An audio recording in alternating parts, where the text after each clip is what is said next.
Remember that time Kim Kardashian lost like 16 pounds just to fit into Marilyn Monroe's dress for the Met Gala? This may have been the very moment that the slim thick trend died and the dreaded skinny look came back in. Ugh. Unfortunately, it seems like Hollywood and regular folk just like you and me are now starting to embrace the skinny look again. Yes, I said it, and I know you guys are probably rolling your eyes as hard as I did when I heard about this. I mean, right when I thought my post-COVID body was a flex, poof, she gone. She gone. It was fun while it lasted. It turns out celebrities have been keeping quite a secret about how they are losing weight in rapid speed. But the secret's out, and you know what? It's not just celebrities anymore. Like I said, it's regular folk just like you and me. Everybody is hopping on to this skinny trend. The suburban mom down the street and very likely friends in your inner circle are cheating to lose weight. And by cheating, I really mean just outsmarting the rest of us who are busting our ass on the Stairmaster and eating a bunch of green stuff to lose weight. Unfortunately, you guys, the skinny trend has gone viral. And you best believe I'm talking about it. I'm Jamie Rice, and from Murderish and Cloud 10 Media, this is Trendvetters, a bi-weekly podcast and YouTube series where I pull viral trends from TikTok, the internet, anywhere really. And then I just Google the shit out of them so you don't have to. And this week, we're talking about Hollywood's not-so-secret weight loss cheat. This is episode 2. Ozempic. I can't. Okay, so you might be asking, what is Ozempic? I mean, you probably already know because it's completely gone viral, but Ozempic is a drug that was made for people with type 2 diabetes. According to Novo Medlink, it lowers fasting and postprandial blood glucose by stimulating insulin secretion in a glucose-dependent manner. Wow, that was a mouthful. Nowadays, however, Ozempic is being used to solve all of our tummy fat woes in record time. I'm talking, you see your homegirl on the 15th of the month, right? Then you see her again on the 30th, and she's looking all kinds of snatched. You barely recognize her. Damn! Ozempic was originally created to reduce the risk of stroke, heart attack, basically cardiovascular issues in people with type 2 diabetes. TikTok, however, touts Ozempic as the skinny pen. If you're on TikTok, or if you even just have a beating heart and air running through your lungs, you've probably heard about Ozempic. It's the not-so-secret drug that celebrities have been taking for rapid weight loss. Chelsea Handler, Remy Bader, and Elon Musk all admit to taking Ozempic. However, Chelsea Handler claims she didn't know she was actually taking Ozempic. Okay.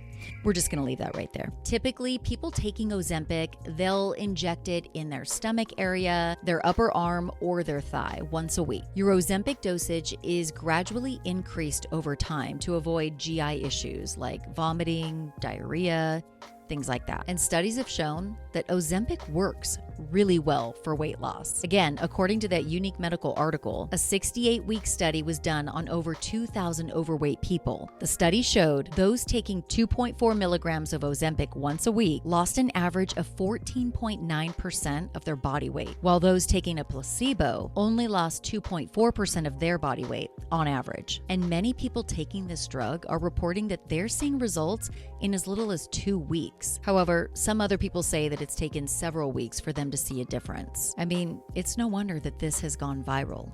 It works fast. I mean, on one hand, you could be busting your ass at the gym and eating a lot of green stuff in your diet. On the other hand, you can just inject something into your stomach once a week and poof, you're skinnier. And for celebrities, getting their hands on Ozempic is literally like getting a Starbucks on the way to their next gig. They have really easy access to the skinny drug. So many celebrities have been called out or named for using Ozempic for weight loss. People like Mindy Kaling, Khloe Kardashian, and Kyle Richards. All of these celebrities have had rapid weight loss and body transformations, but many of them deny using it. That's the thing, is it seems like a lot of celebrities are wanting to reap the benefits from the drug, but they don't want to tell people that they're doing it. They want to say things like, oh, I'm working out, I'm eating a healthier diet. Maybe. Now, I can't confirm that these celebrities are in fact taking Ozempic or took Ozempic for their weight loss. I can only confirm that it's TikTok and Google official, which seems legit. Rosie O'Donnell uses Mounjaro, which is a sister medication to Ozempic, for her type 2 diabetes. And recently, she lifted the curtain on a new party trend that celebs are partaking in. She claims that celebrities are now hosting Ozempic parties. I have no clue what an Ozempic party is or what you do at an Ozempic party, but here's how I imagine it going down. Maybe an A-list celebrity brings a doctor to the party who just hands out Ozempic like party favors. Probably everybody in attendance has to sign an NDA so they can't go out and talk about it. And the doctor makes out like a bandit and makes serious cash from all these celebrities who are able to just Venmo or Zelle or pay cash for this skinny drug. Okay, let's talk a little bit about the sciencey stuff, and I promise we won't stay here long. Nerds! Nerd! Nerd! Ozempic is the brand name for semaglutide, which is a compound that replicates a hormone that we all make, which is released after eating. Semaglutide causes, which I have no idea if I'm saying this correctly, I'm sure you guys will correct me in the comments. Semaglutide causes a minor delay in gastric emptying and acts in the area of the brain that regulates your appetite. Basically, Ozempic makes your body more sensitive to insulin that you already produce. Therefore, fat cells shrink over time, resulting in weight loss. According to one of my friends who's been taking Ozempic's sister medication, which essentially does the same thing, she reports that she no longer obsesses on food or when her next meal's gonna be. She says she has a really hard time finishing all the food that's on her plate, whereas before, she had no problem finishing all the food on her plate. So for her, it's absolutely worked, and she's lost quite a bit of weight in a short period of time. She just says she's overall not hungry as much as she used to be. Although Ozempic isn't really for people who just want to lose weight, so many doctors are prescribing it just for that reason. Like the doctors at the Ozempic parties that I've conjured up in my head. But it seems like there are medical professionals on both sides of this issue. Some of them are saying that Ozempic is great for weight loss, and they teach their patients, kind of how to maintain that weight loss once they come off of Ozempic through a nutritious diet, exercise, things like that. Other doctors, however, say it's downright dangerous to prescribe Ozempic to patients who don't have type 2 diabetes. And they say it's causing a major shortage of the drug for people who actually need it. Because the drug has gone completely viral and people are using it just for weight loss, there's now a huge shortage of the drug. Whenever somebody posts about Ozempic and Mounjaro and all the sister medications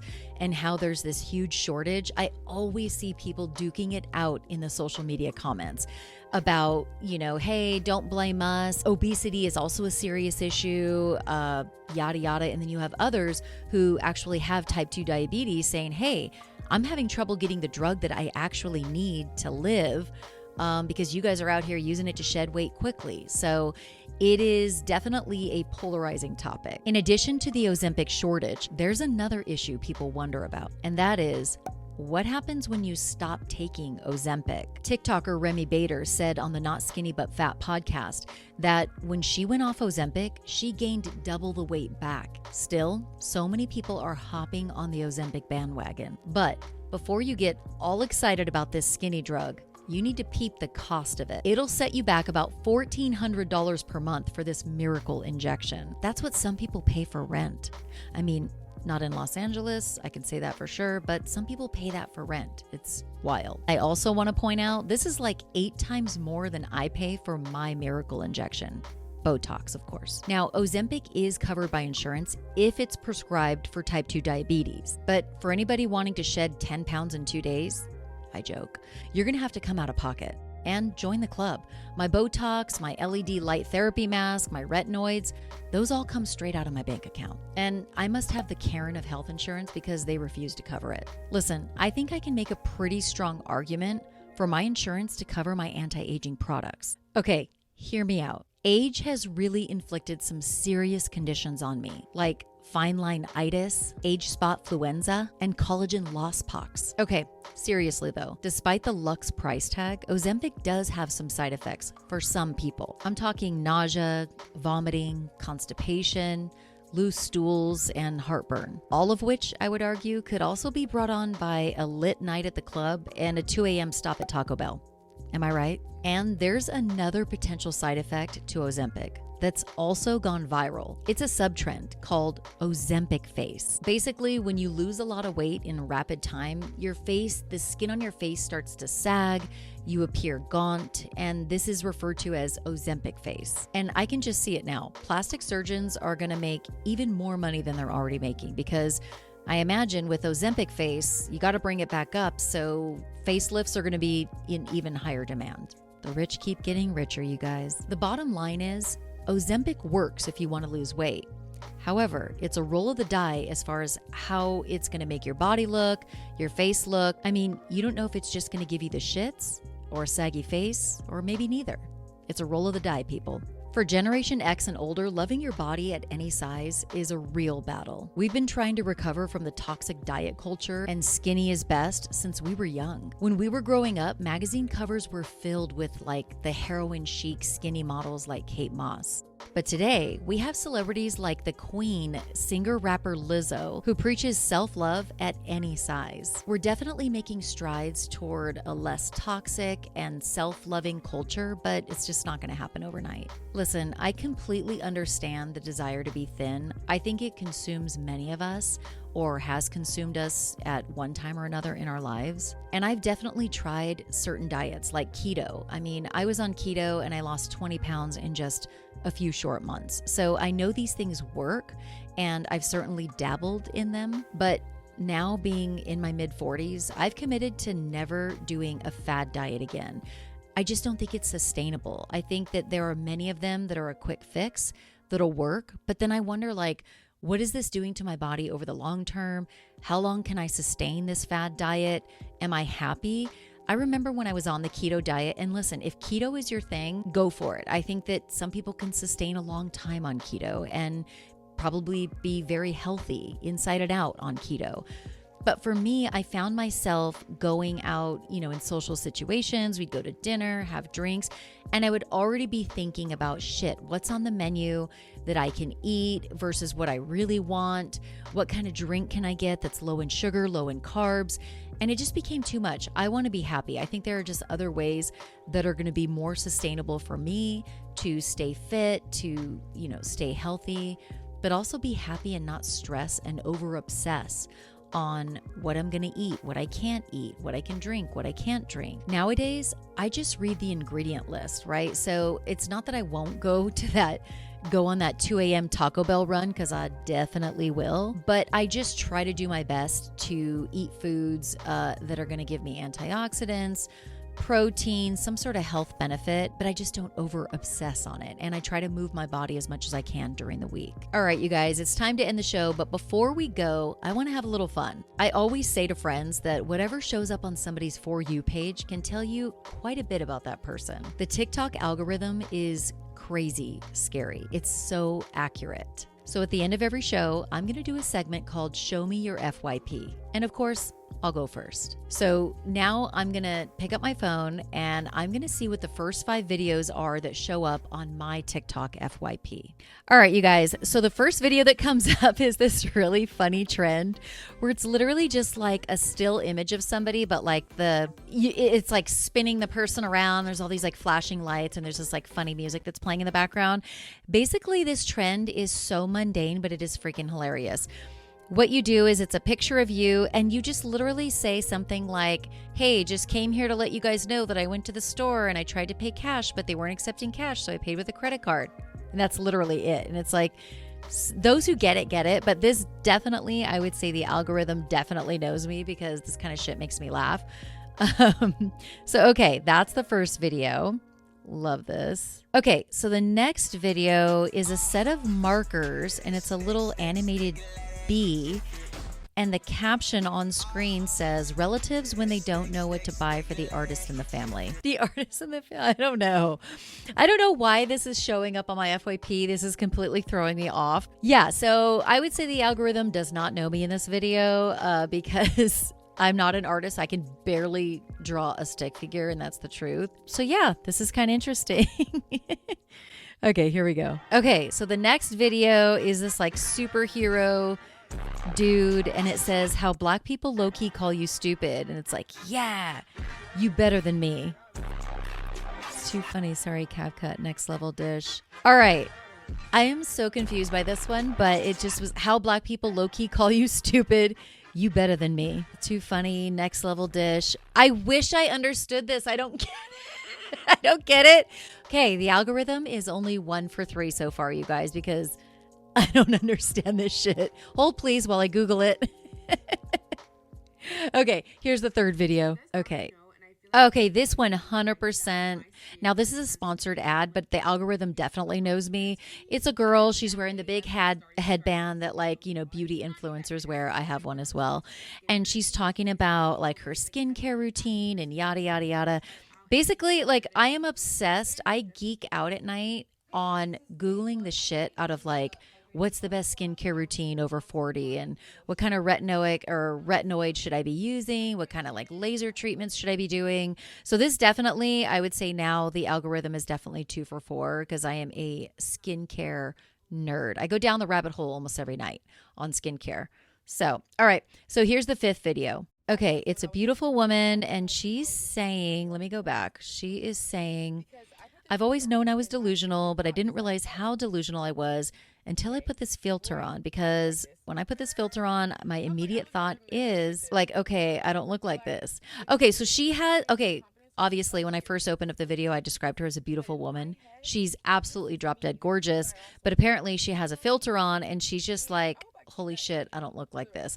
And I've seen this trend going around. These filters are wild. I mean, they make you look like a whole different person. So the algorithm, I mean, yeah, I get it. Like, this isn't like super interesting to me, but I would say the algorithm kind of knows me on this one. And as far as where I'm at with filters, not going to say I've never used a filter because I have, but I generally will just opt to get into like natural sunlight. Like sitting in my car is the best time for me to take a selfie. That natural light is just wild. It makes you look so good because these filters, I don't know, people get a little carried away with them. And I don't want to look back and be like, who is that girl? Like, I don't even recognize her because it's so filtered out. But okay, so those are the 5 videos that showed up on my FYP. And I want to see what's popping up on your FYP because I feel like that's going to be the best way for me to get to know you guys.